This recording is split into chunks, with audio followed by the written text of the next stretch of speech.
sigarilyas, sitaw, ito yung panahog natin, ulitis, at saka saluyan. Hindi ko alam kung anong tawag sa ulam na to, pero ito ang gusto ko pakulo lang. Lagyan ko ng bagong isda. So, tara na guys, mag-start na tayo.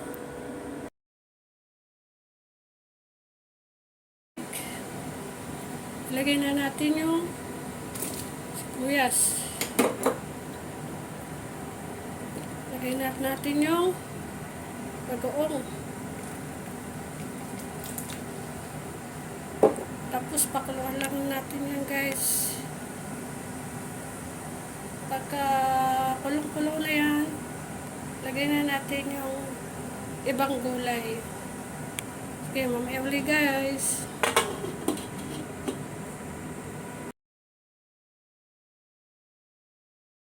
Lagay na natin yung gulay natin.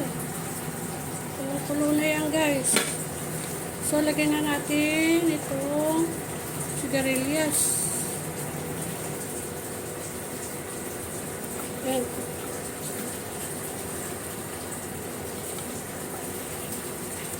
Tapos, ilagay na natin itong sitaw. Kasi medyo matigas-tigas yan.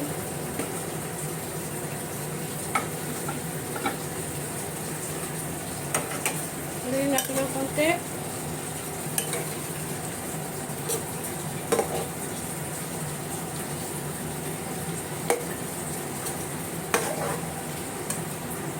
Yan.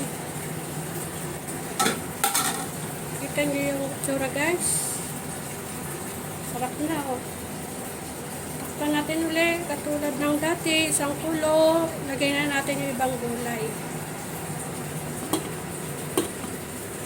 May ulit.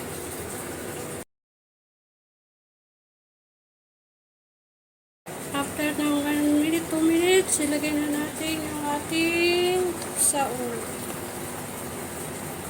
Sarap yan.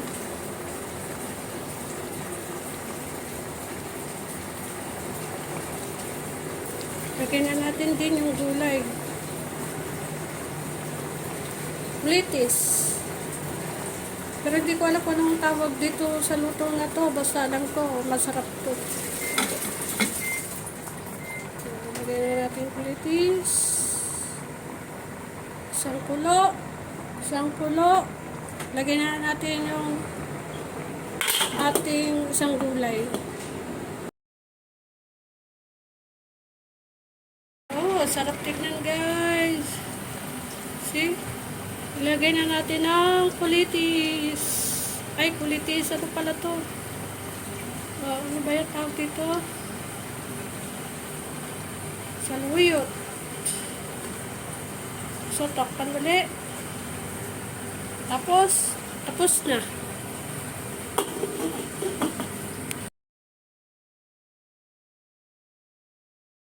Naku, napakasarap guys. Ayan. Napakasarap. Paki-comment guys kung anong tawag sa luto na to. Dinengdik ba to? Tikman natin kung masarap.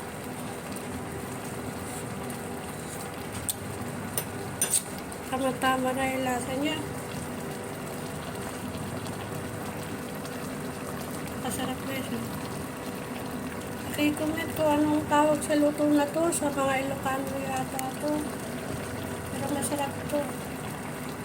Okay. Tayo na natin yung kalan. Pinatay ko na yung kalan guys. Kaya na tayo.